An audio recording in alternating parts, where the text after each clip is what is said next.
Hello, everyone. Good morning, good afternoon, or good evening, wherever you're joining us from. Welcome to yet another one of Cression Security's exclusive webinar sessions.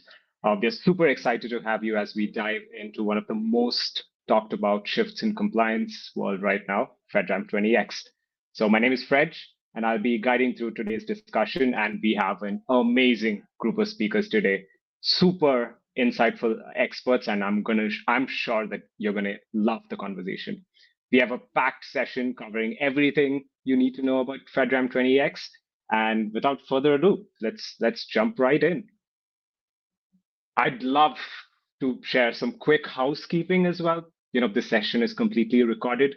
So right after the webinar is over, you're going to get the recording and the slides to your inbox. So keep a lookout on your inbox. We're going to save the Q&A towards the last 10 minutes of the session. So on the right-hand side, you should be seeing a Q&A tab. Feel free to drop in your questions. Our experts will be answering them to the end. And feel free to drop a message in the chat. Drop your LinkedIns, connect with each other. We are a tight space. We love connecting with people. And that's how we kind of build this community. Without further ado, introducing our amazing speakers today. I'd love to introduce Sarah, one of I love working with her at Prescient. We talk a lot, and amazing person to talk to outside of work too. She's the director of US Federal Practices, 20 plus years of experience in cybersecurity leadership, specializing in GRC for global enterprises. As I said, leading the federal practices here at Prescient. She leads the FedRAMP, StateRAMP, CMMC, and CGIS 3PAO engagements. She's participated in multiple working groups, and she's a seasoned speaker. She's held sessions at ISACA, Secure Frame, and multiple national cybersecurity forums. Apart from all this, Sarah is amazing outside of work too. Sarah, maybe we'd like to know a little bit of Sarah on the outside. What do you do? What's something that you do outside of work? Right now, I'm in my travel era and garden era. So I am learning how to garden and enjoying traveling to warm coastal destinations. Amazing, amazing. And we have Isaac. Isaac's a superstar. Ever since we made the announcement on LinkedIn on this webinar, we've had a lot of comments coming in from the Paramify team, from people in the space. Super excited to have you, Isaac, for this session. He's the security engineer and the FedRAMP SME at Paramify. He leads cloud-native security initiatives, infrastructure hardening, and SIEM integrations, designed the AWS GovCloud environment and achieving FedRAMP High ready in under 4 months. He's a leader in the FedRAMP 20X community working group, and he's pursuing his master's and a former cybersecurity researcher at Idaho National Laboratory. Isaac, love to know, outside of work, what does Isaac do? Yeah, appreciate it, Fred. Paramify, we're based here in Utah, and so there's a lot of fun outdoor stuff I love doing here. Mountain biking, running, skiing in the wintertime. So those are some activities I like that it's nice they get to be close at hand. Awesome. So without further ado, I'm going to leave it to the experts. I'm going to be in the chat. I'm going to be, please do drop in your questions, and I'll see you again at the Q&A.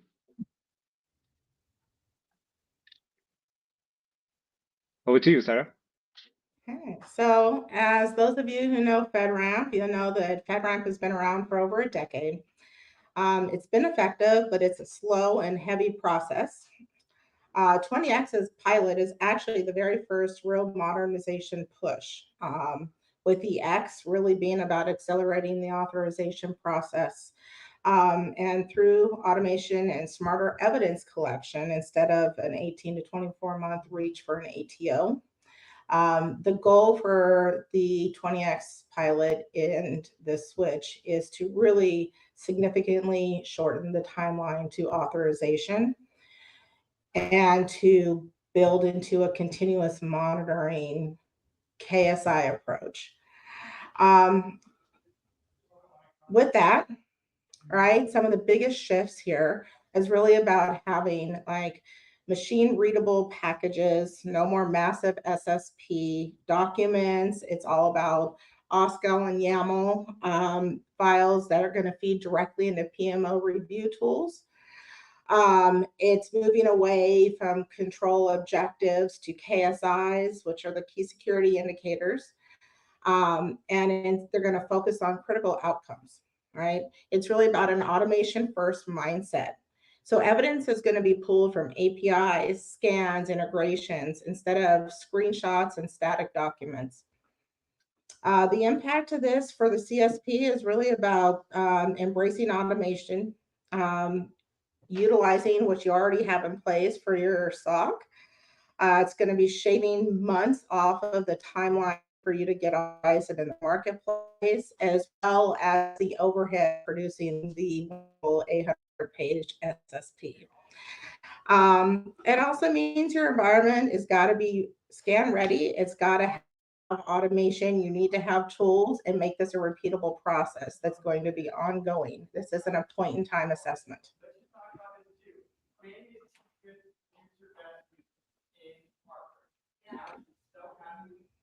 Go next.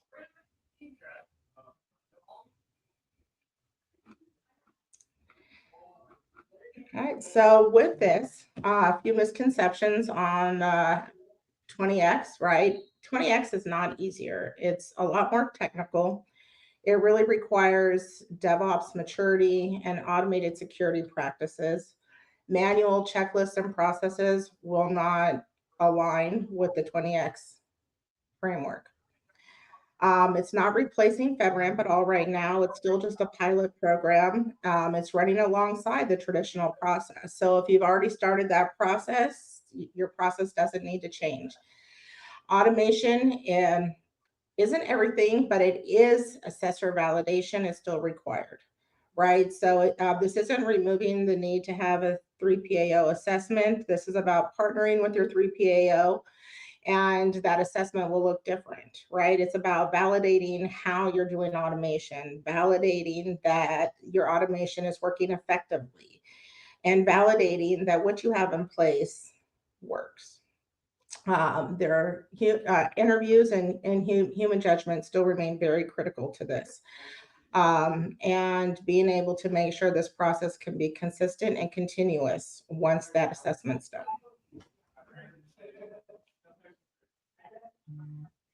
Yeah, so let's talk a little bit about the business case and if FedRAMP is right for your organization. There's a lot to consider here because it can be a big investment.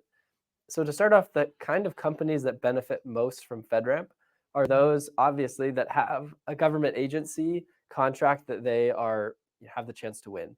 If you are selling to a government agency and they want to use your software as a service, FedRAMP is almost a requirement for you. And so those are obviously the companies that benefit the most, but it goes further than that because any company that is FedRAMP authorized has to have all of their sub-processors and their dependent products within their technology stack be FedRAMP authorized or be managed by themselves.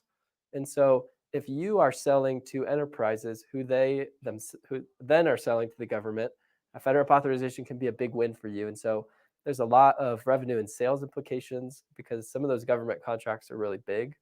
But there's also partnership and sales implications on the enterprise side, where companies are creating a FedRAMP authorized product to then take to the government. So just as an example here, I was part of our procurement team at Paramify as we built out our FedRAMP high boundary. And so we looked through several vendors and assessed them to decide which tools we wanted to buy. We're talking like SIEM and vulnerability scanning tools, kind of your classic cybersecurity tools. And for each of these companies, the first question we asked was if they were FedRAMP high authorized or if it was on their roadmap.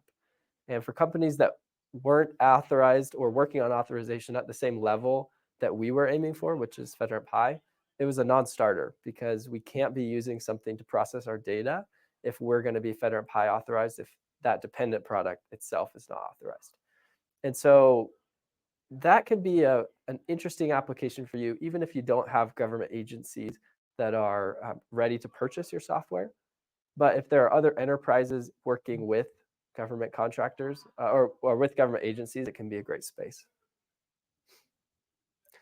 So everyone probably knows, and if you don't, I'll tell you right now, FedRAMP is really expensive. And so before you go in through this process, you need to understand if there's a return on investment that's worth the costs.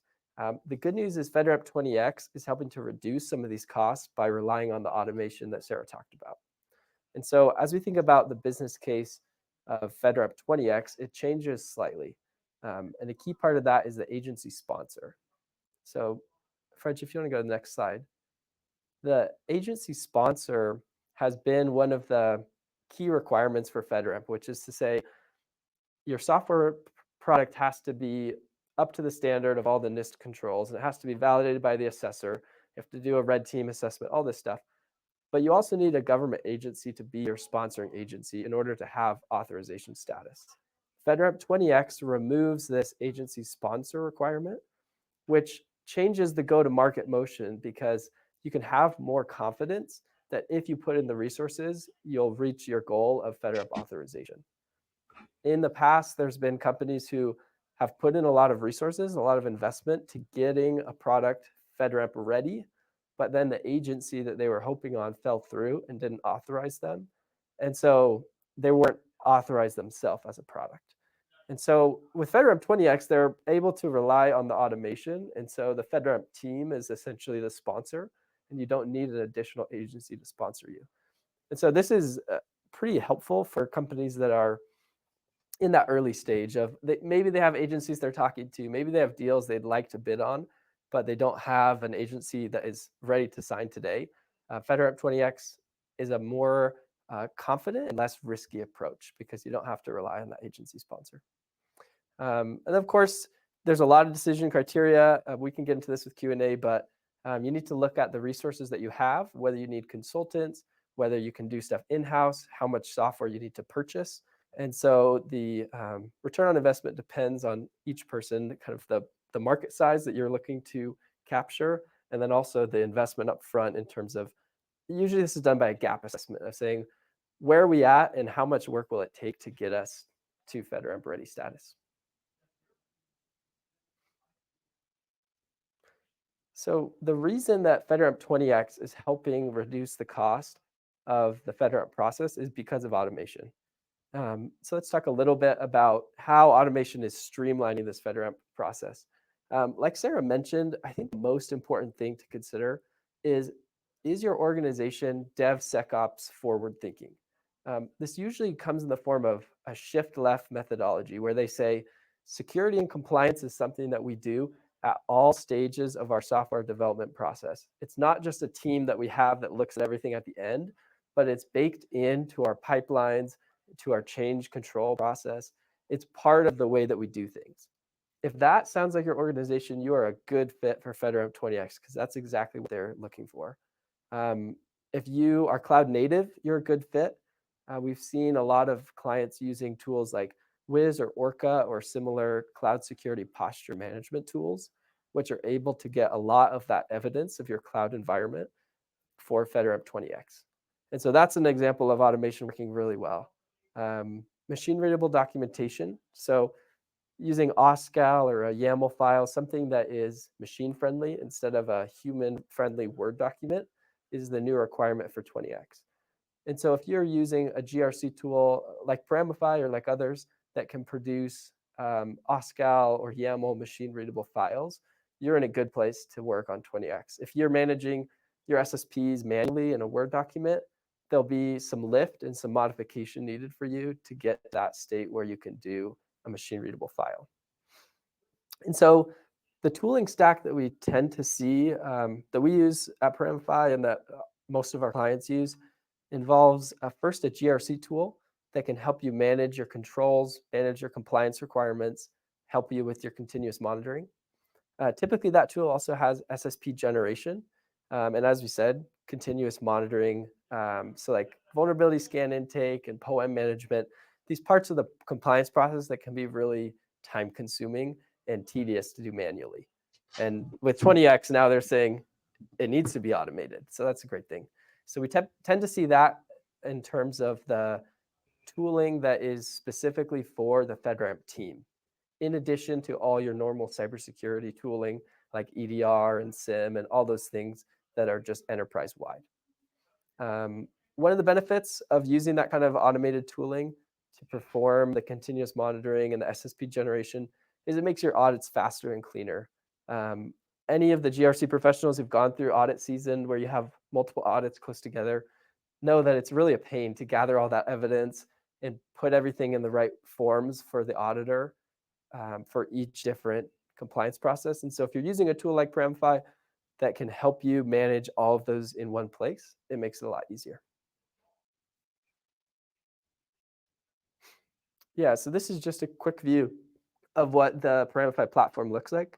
We have dashboarding, issue tracking and management, evidence collection, and automated evidence validation. We try to be focused a lot on the transparency that's needed to make risk-based decisions. So one thing I would advise as you are working to decide what tools to use for FedRAMP is you want to find something that is transparent, because in a risk-based decision that a government agency or the FedRAMP PMO needs to make, they want to see all of the detail in order to give you the authorization. And so a lot of tools will give a green check mark, which is wonderful, and for a lot of, if you're just doing a third-party risk assessment, sometimes that's sufficient to just have a green check that says we do this. But for FedRAMP, what they'll want to see is, why do you have that green check? What is the actual process that's validating it? What are the results? Give us the raw data. And so we try to optimize for that case where it's a risk-based decision as opposed to just a time to value decision. And remember, when you're using a tool or selecting a tool for this, make sure they're listed in the marketplace. Yes, and that's the other part of it is, as we talked about previously, it has to be a FedRAMP-authorized tool in order for you to use it as your FedRAMP-authorized product. The one workaround would be self-hosting it within your environment, but that typically is a little bit more of a burden on your IT and engineering side.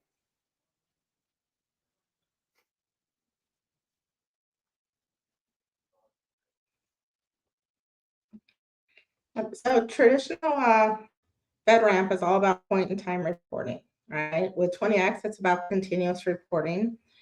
So you can think of it like checking your credit score once a year versus getting real-time alerts.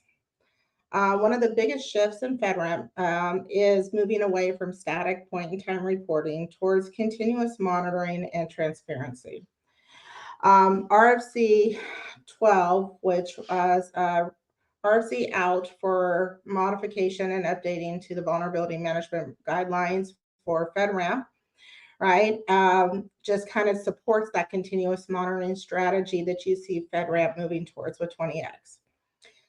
Instead of a once-a-month spreadsheet that agencies receive and review, you're now going to have agencies in the PMO expecting ongoing machine-readable proof of that vulnerabilities are being detected, prioritized, and remediated in near real time. It ties back to the 20X philosophy, right? Evidence isn't a PDF that you generate after the fact. It's a live feed pulled into from your scanners, cloud posture tools, or DevSecOps pipelines.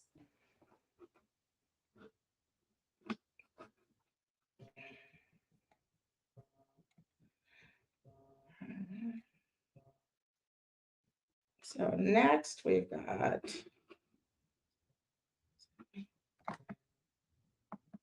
sorry, can you hear me? Yep.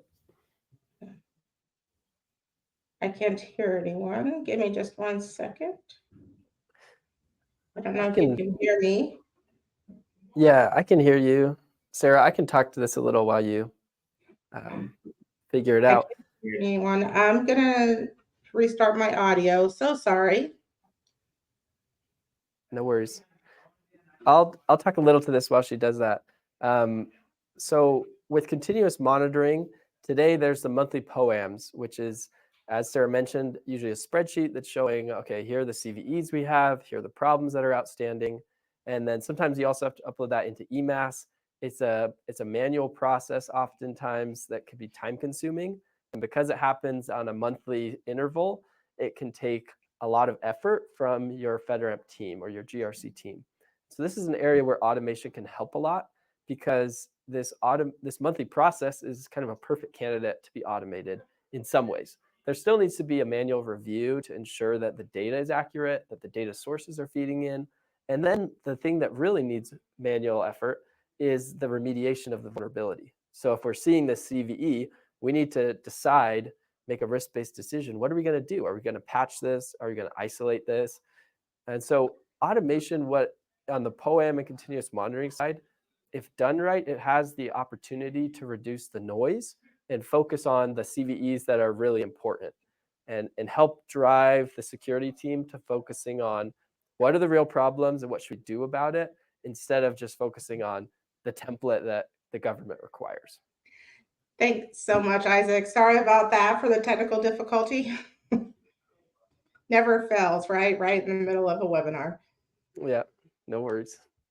So, yeah, just to kind of cover that, with the RFC 12, we're really seeing a focus and transition to that risk-based approach, right? So this is around, is the vulnerabilities exploitable? Is it internet facing? How quickly are we acting?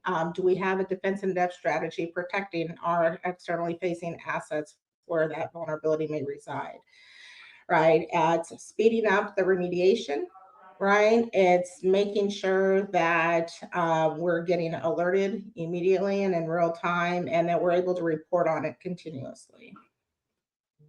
Yeah. If I could add one more comment on this, an example of what it would look like to shift left in terms of reducing the continuous monitoring work that goes on would be using something like a minimal distroless container. We see a lot of clients have success by choosing to deploy their application on a container that's really minimal. There's some great options out there. ChainGuard is the one that comes to mind, but there's several doing it where they give you a container that has reduced almost to 0 CVEs, so that as you continue to build your application, maybe have a few to worry about, but it reduces the amount of burden. And same thing goes with serverless, right? If you're going to deploy on Fargate instead of doing on EC2s for Amazon, like as much as you can shift left and reduce the likelihood of vulnerabilities being introduced, you'll see the benefit all the way across your organization, especially when it comes to something like FedRAMP. Ultimately, when choosing your partners and your vendors that you're going to use for this environment, making sure that they've got a robust process in place and a mature process for handling vulnerabilities there will help minimize the amount of effort on your end for all of your dependencies. Yep. Good. Could I go next?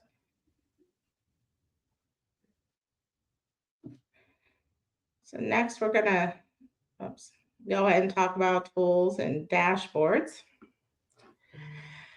So one of the most visible changes for FedRAMP is around the introduction of dashboards as part of the core reporting, right? It's the current FedRAMP model. CSPs provide monthly POA&Ms and vulnerability reports to their agency.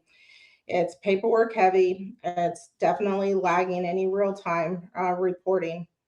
Under 20X, this is about live windows into your compliance posture, right? So this is agencies don't just see a monthly report that's in Excel.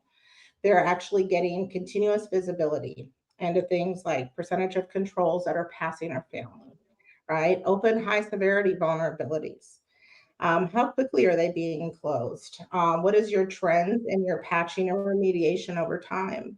It's not just a UI change, it's a totally shift in the trust model. So instead of relying on delayed point-in-time submissions, agencies will gain direct, near real-time confidence in your environment. Absolutely. I just add in on this dashboarding, as we met with the PMO for our own 20X package, there's an interesting comment from one of the PMO reviewers. He mentioned that he previously worked at OMB, and at OMB, they cared a lot about data deletion. And so some of the other controls related to, let's say, high availability, like being always able to access it, were not as important to them. But the data deletion side and the data protection side was really critical. And so when they would review software vendors and look at their SSP, they would focus just on the controls related to data deletion and data protection that they cared about. They would maybe skim the overall thing, but some of the other things about high availability, they didn't really focus on, because their mission required that there's strong data protection and data deletion capabilities. And so this is an example of where each federal agency is going to have specific aspects of your security posture that they care about. And part of the drive to have this dashboarding is to reduce the burden of scrolling through the SSP and instead being able to drill directly in to the parts that they care about. And so, yeah, that's something that we're seeing. And I think it's totally the direction that's going to continue going, so that the person who receives your package can see what they care about more quickly. Yeah, absolutely. Depending on what your platform is offering the agencies and how they're using it and the type of data that you have in there, there are definitely going to be KSIs that are going to be a higher priority for them and what they feel, whether or not it's about more about the security or the recovery or the availability for sure. Yeah. And Sarah, mhm. oh, I love what you said about the trend. That's another thing that we've seen again and again, which is the idea that we've said it a million times, and I'm sure you'll hear it again, but 20X is saying this is not a point in time assessment. I don't want your once a year status that's just a screenshot. Instead, I want to see the trend. So sometimes we have clients that ask things like, how many vulnerabilities or how many POAMs is too many to still be FedRAMP authorized? And that's kind of a dangerous question to ask. But the reality is, as an agency, they care about your posture and then your trend. So is it that you had 10 and then 20 and then 50 and then 100 and then 150 poems and you're carrying them month to month? Or are you staying at a baseline of 3,000 and it's staying pretty much flat there? Yeah. It really depends on the trend more than just a point in time. And so that's what the agencies care about. And that's the move that 20X is pushing us towards. Yeah, I think anyone that's ever experienced the rush when you're getting ready for your assessment with your third-party organization, trying to make sure everything is cleaned up and looking great for your assessment. And then after the assessment's over, sometimes these control implementations, the operational side of it, sometimes lack. And then it's a mad dash rush again. And to get back to your annual assessment time. And what happens here is this is going to move away from that, right? This is continuous monitoring. This means that whatever you've decided to implement these KSI approach needs to be operational from day one, because the visibility and the transparency into what you're doing in January, February, and March, and for the rest of the year is going to be right there on the screen. It's not going to be, hey, let's just make sure we're ready for when our assessment is. Mm-hmm. Yeah, there's been a lot of success in the SOC 2 and the ISO 27001 in terms of using continuous monitoring and things like trust centers that are public and showing an updated status. That has gained a lot of traction in those kind of corporate spaces for less rigorous compliance frameworks. And I think the FedRAMP PMO recognizes that and is encouraged to try something similar with the FedRAMP 20X process, where there's this continuous monitoring. There's now a requirement for a trust center as well, so that there's some level of publicly accessible information. But the change with the federal process versus the corporate process, I think that's important to keep in mind, is the level of detail, the level of rigor that is required, as well as the transparency. Because what the FedRAMP PMO or what a federal agency asks for when they review your security package is typically more involved than what someone asks for when they just want to see your SOC 2 report. The agencies are making risk-based decisions based on their mission. They're not just trying to, approve this product so that we can sell more money. It's so time to value is less of a priority, and there's more of a priority on what is the actual risk that's introduced by this software. And so the continuous monitoring needs to be a little more robust and much more transparent. Absolutely. Totally agree.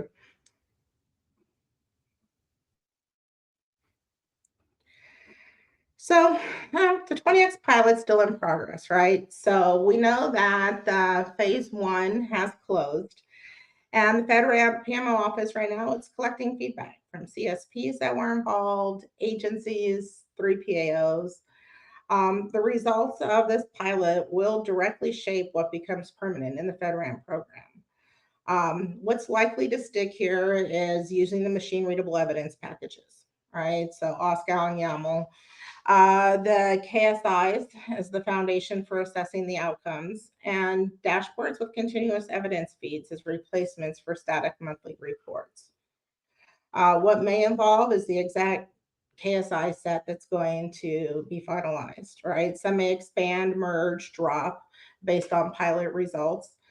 How agencies consume the dashboards, whether or not they get direct access or CSPs publish trust centers. Again, this is stuff that, the lessons learned that happened after a pilot phase will be discussing. POA&M handling changes under the stricter vulnerability timelines and incorporating the RFC 12 new vulnerability risk-based approach. Today, the difference, traditional FedRAMP process requirements are relatively static and only change with major baseline updates. With 20X, it's a live pilot environment where requirements are being tested and adapted in real time. So you can expect to see continual maturity and changes based on real-time impact and those lessons learned. This is really about bringing FedRAMP into today and not a point in time assessment that it has been.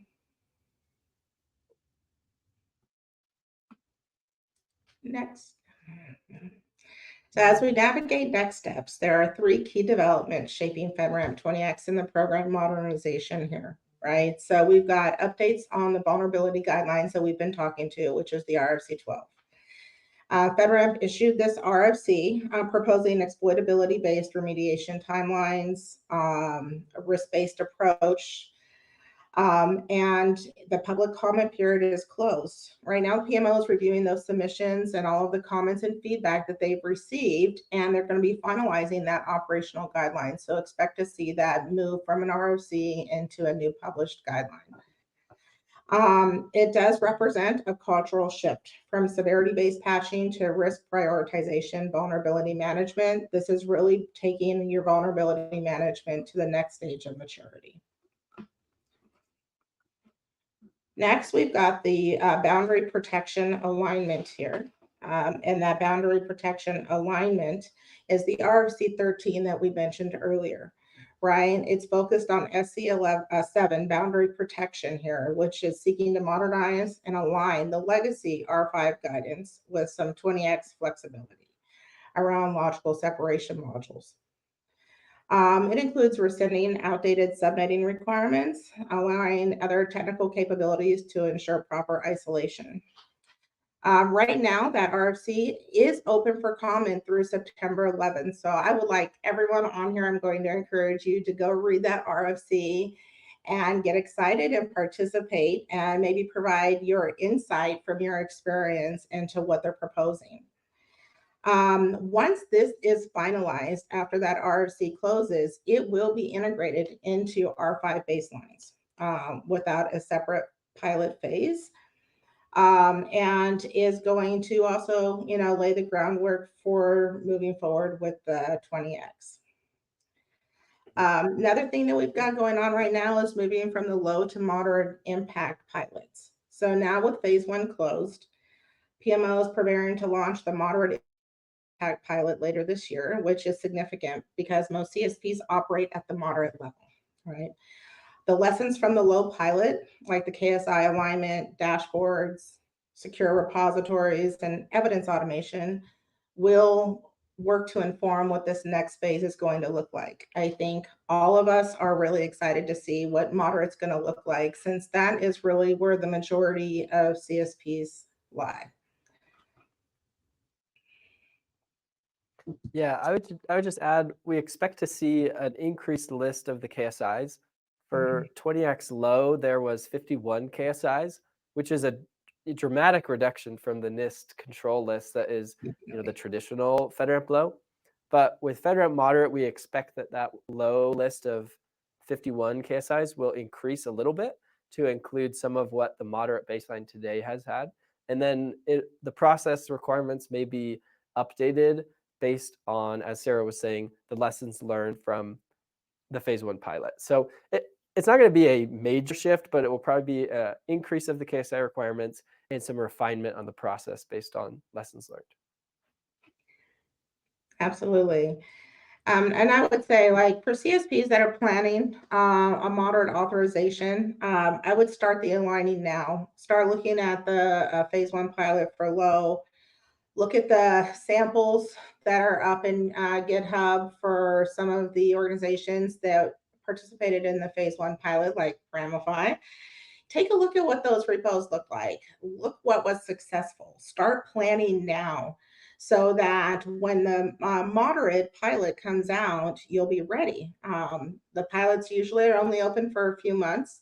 So getting ahead of the game, starting your planning today and allowing for those adjustments where they need to be when the moderate pilot standard is released.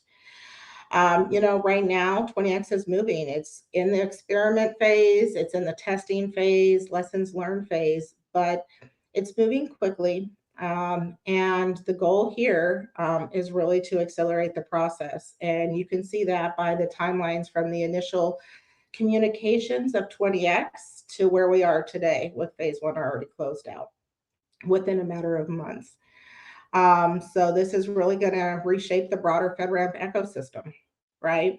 The PMO, like we said, with the phase 1 closing, they're reviewing all of the results. They've been actively engaged. I'm sure Isaac can kind of confirm this as one of the phase 1 pilots, actively engaged with the 3 PALs, with the agencies, with the CSPs that are going through this process. I mean, it's not uncommon to have direct communications with them in communicating and talking about lessons that you've learned from as a CSP, your take on how you feel this should be implemented, and they're listening and they're applying what they're hearing from the CSPs. And it's just an excellent opportunity with having their ear to help take all of your experience as a CSP to help form what's going to come next. Absolutely. I would just echo that. The PMO, Pete and the whole team have been super responsive, super transparent. Something that I've loved, and I'll just share here in the chat, is they have a public roadmap. So any questions about timeline specifics in terms of when will this thing be released, when will this close, this is the authoritative source, is this public roadmap that they have that's showing all of their things in flight. And any questions you can post on the GitHub community working group, and either someone who's involved or the PMO team is pretty responsive, usually within a day or so. It's been really impressive. Sometimes we joke at Paramify that it's like, it feels like the FedRAMP PMO works for us. They just are so responsive and quick. And then you think about, oh, we pay taxes. So in some roundabout way they do, but they're working for all of us and they're doing a great job. Pete and the whole team are really driving it forward at a great rate. Yeah, been really an excellent opportunity to be part of it. I think that, for those organizations that have been banging on the door to get that agency sponsor and have not been successful, from an agency perspective, you hear over and over how many times that, they've selected a product, sponsored a product, and 2 years later, that product wasn't able to get authorized, and they spent a lot of time with that. So having the ability for a company to go through this process without that authorization tells the agencies ahead of time, hey, look, we already proved ourselves. We are here. We're in the marketplace. You can use us. And so you're completely opening those doors where agencies may have wanted to use you, but just didn't have the resources, the availability to actually sponsor you, right? Because sponsorship is a heavy lift for an agency. So it's really exciting to see this happen. It's going to make it a lot more of a competitive field for those selling to the federal level. Yeah, I would just add, as with anything that's disruptive, there's a lot of skeptics and kind of people expecting that it won't work out. And that's, of course, warranted and is probably valuable to be shared as this process goes on. But something that is important to understand as kind of the background for FedRAMP 20X is that in 2023, there was a new federal law that gave authority to the FedRAMP process and the FedRAMP PMO team. And essentially what it did is it dissolved the 2011 law that has first established FedRAMP, and it reestablished FedRAMP with guidance on what they should focus on and how agencies should use FedRAMP. And so part of the language in there is saying, if FedRAMP says that a software product is authorized, is secure enough for government use, then the government agency should take that and not, go on and ask for a lot additional. So that remains to be seen exactly how it works out. But in terms of the legality behind it, there's a shift that happened before 20X to give the FedRAMP PMO weight, to bring to agencies and say, this is authorized, we have done the process, and you need to take that authorization as sufficient for your use. Absolutely. Faraj, we could.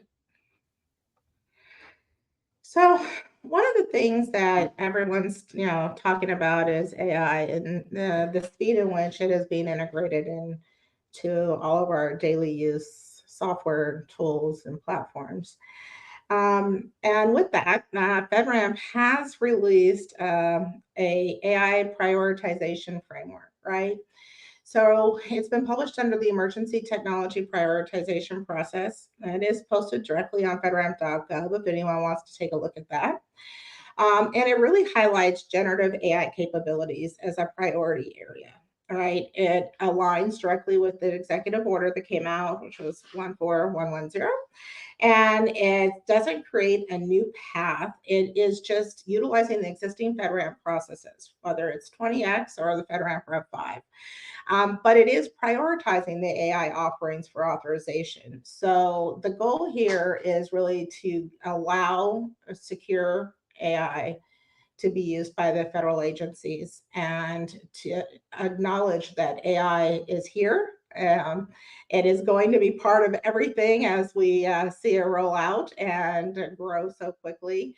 And with that, they want to get ahead of it and prioritize the AI platforms. So if you have an AI platform, I would recommend taking a look at that and utilizing that as a method to push forward your FedRAMP goals.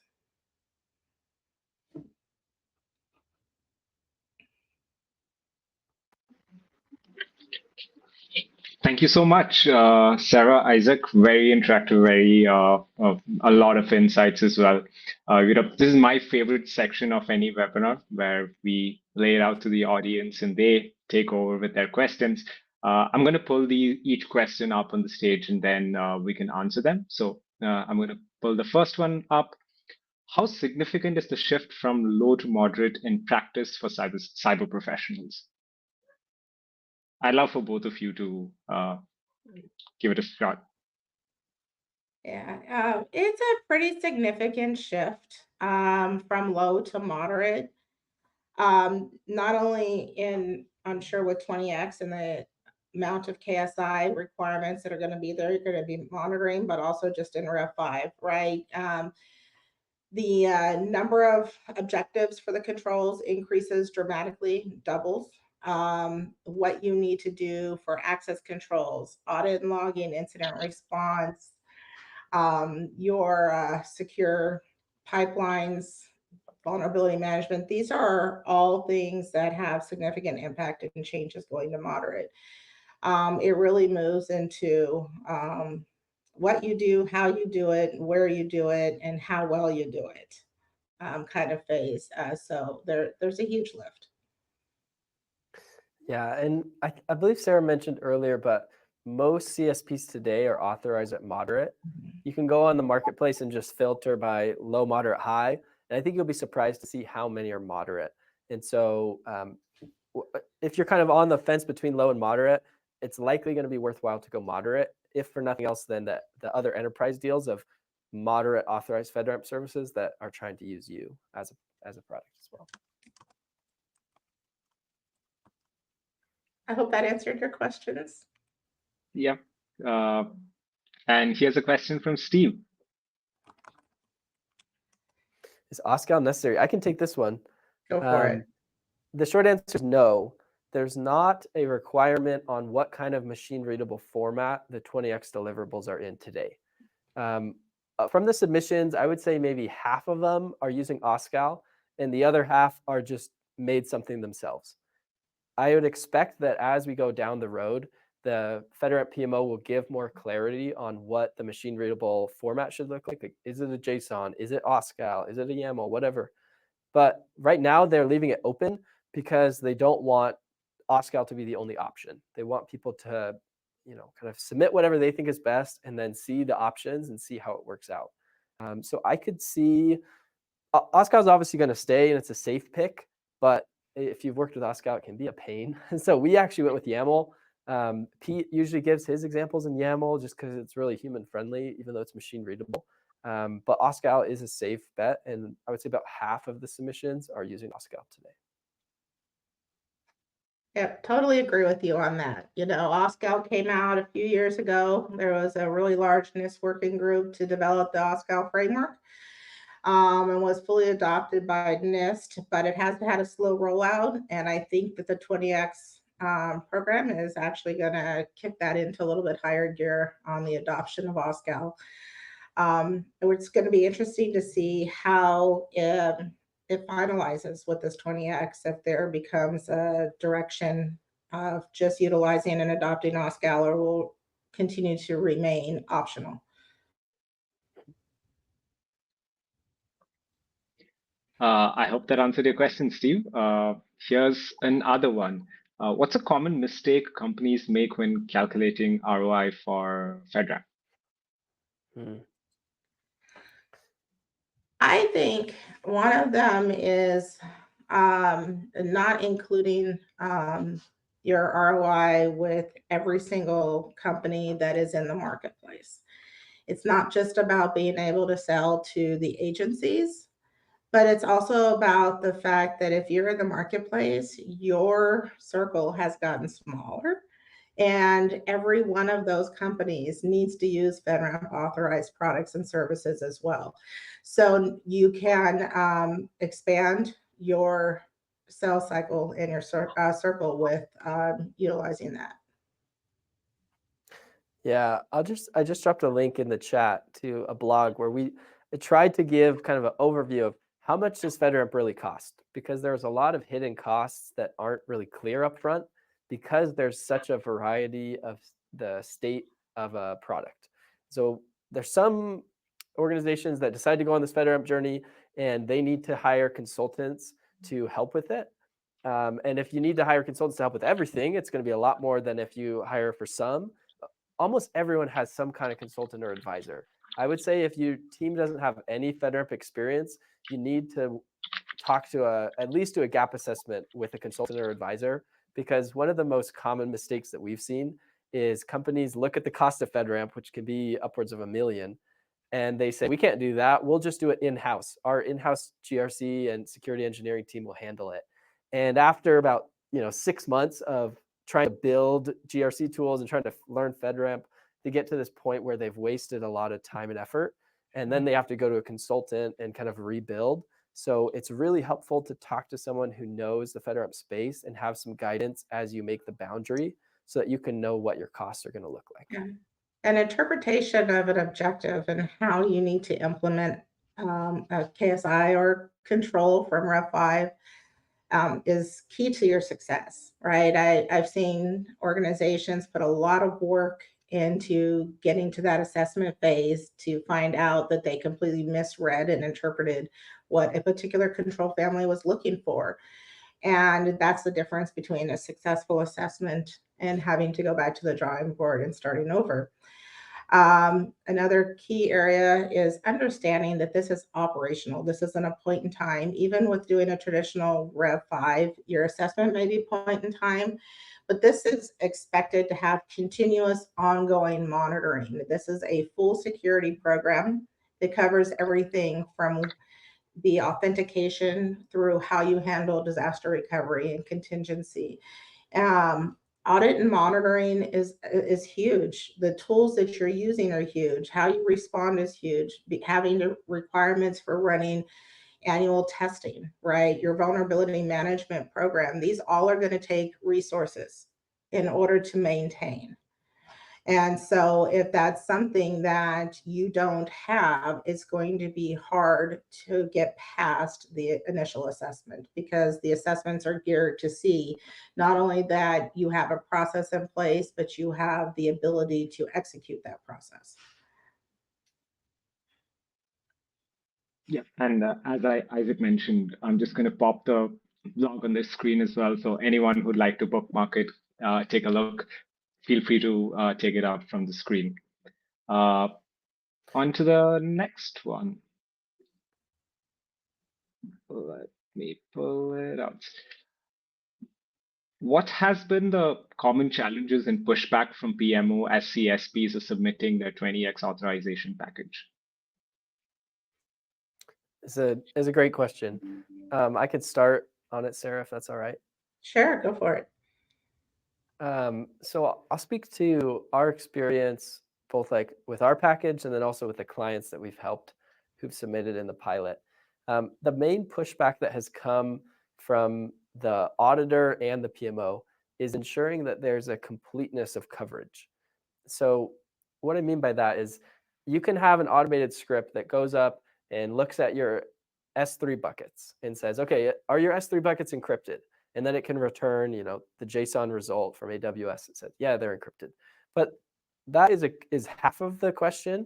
And then the other half of the question is this all of your S3 buckets that are storing what would be federal data?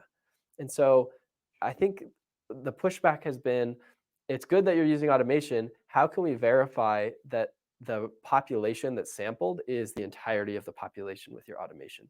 How can we verify that we're not missing anything? That's been the main pushback that we have seen, because in some cases there hasn't been a completeness of coverage. Right.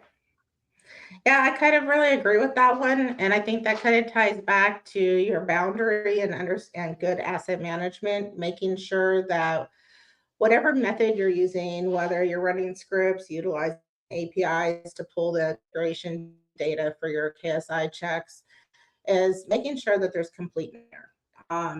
You need to be able to validate and have these checks that say, hey, everything in this environment that meets this criteria is being checked for this KSI implementation, and not have just selection, as well as you don't want to have things sitting out there that you feel you're not using, such as maybe subnets that are not in use, that are empty, and you don't feel you need to have those controls.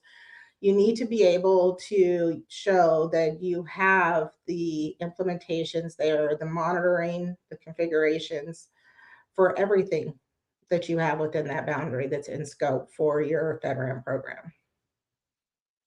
Mm-hmm. Absolutely.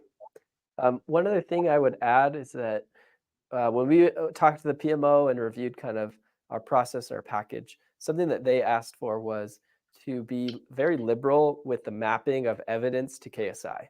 And so for a specific KSI, might say, what was the specific one they asked us? It was related to a change deployment, like your change control process and your deployment. And I had included a whole of our CI/CD build pipeline, and we'd referenced it in probably like 5 different KSIs, because that CI/CD build pipeline is, just referenced again and again in terms of how your security works.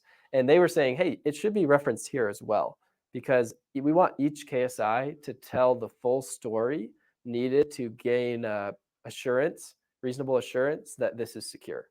And so as you're going through the process for each of the KSIs, I think you should think that way of like, if someone only was looking at this KSI, would they have the complete story?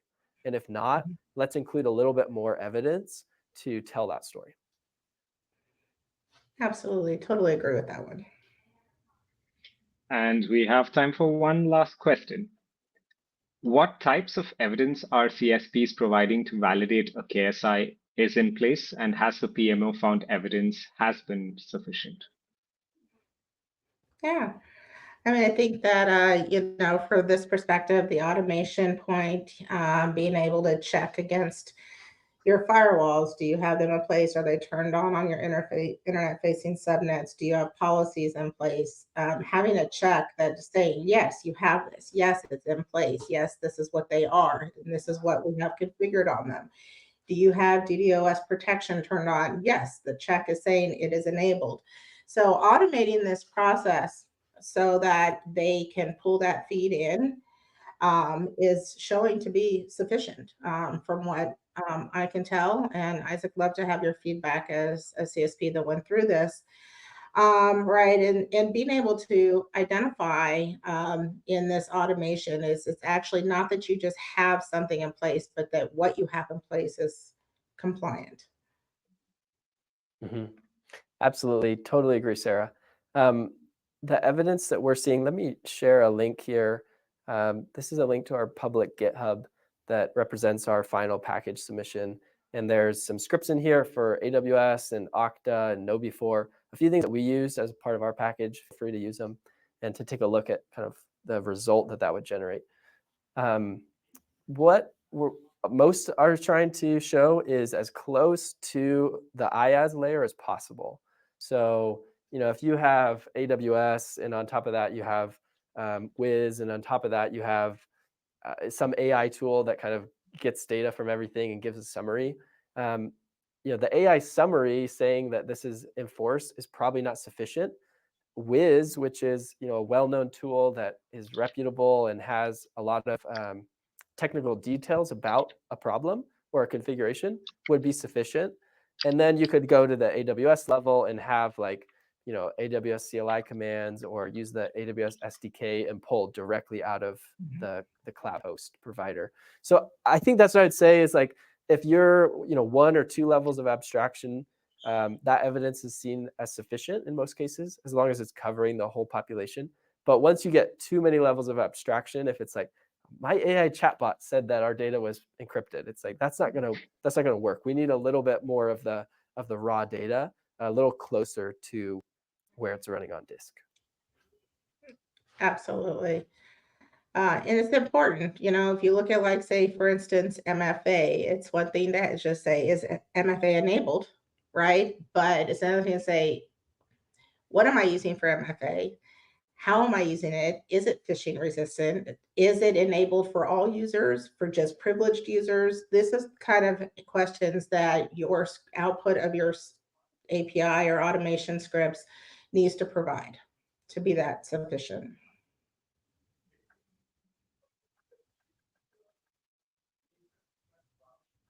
And with that, we've completed all the questions. And as I said, the Q&A is always my favorite part of the webinar. Some really good questions. I'm sure that there are a lot of questions that potentially our audience want to ask as well. Feel free to connect with Sarah and Isaac on LinkedIn. Drop in your questions to us offline, and we'll definitely be addressing them. I'd like to put the spotlight on you guys just for a quick minute. So, with the whole FedRAMP 20X going on right now, what is the one thing that's exciting you the most with this significant change that's happening? Isaac, I'd love to put the spotlight on you. Yeah, I'll say the thing that excites me the most is seeing that it's working, like that the authorizations are happening. When Sarah alluded to the timeline, like, I think it was in March that FedRAMP 20X was initially launched, and everyone was like, "Is this real? What's the extent of this?" And like, here we are in August, and like, people are authorized, and the goal is to have moderate authorizations by the end of the year. So just the fact that, like, they put forward a really aggressive timeline, but through a lot of collaboration and a lot of effort from all across the board, it's actually happening. And so it's just cool to see, because if you asked me in March if it would actually be at this point where it is, I think I would have said maybe next year. It's the government, but it's really an impressive government that is helping out with FedRAMP here. I totally agree with that statement. I think when the announcement first came out, we thought, okay, well, this will be talked about for a while before we see it come into fruition. But here we are, and every timeline that has been communicated from the PMO office, they have met, and they are actively moving. And I think on the other side is seeing all of the CSPs that have signed up to get into these pilots, that are joining the community groups, that are out here joining webinars like this on 20X. It just shows the excitement. There's a lot of companies out there have been waiting, on the sideline to get involved in this area. And now there's opportunity. And I think that it's just it's really exciting. I am looking forward to seeing how it transpires. Thank you so much. Super exciting stuff. Once again, thank you so much, Sarah and Isaac, sharing your insights, and to everybody who joined us today. We covered a lot of ground. What's new with FedRAMP 20X, building the business case, using automation, and preparing for what's ahead. Hopefully, this gave everyone clarity and practical next steps as you plan your FedRAMP journey. If we didn't get to your question, don't worry. We'll follow up right after this session. And in case, keep a lookout at the inbox for the recording and the slides. On behalf of the Cression Security team and the Paramify team, thank you all for spending the time with us. And I hope you all have a great rest of your day. Thank you so much. Thank you.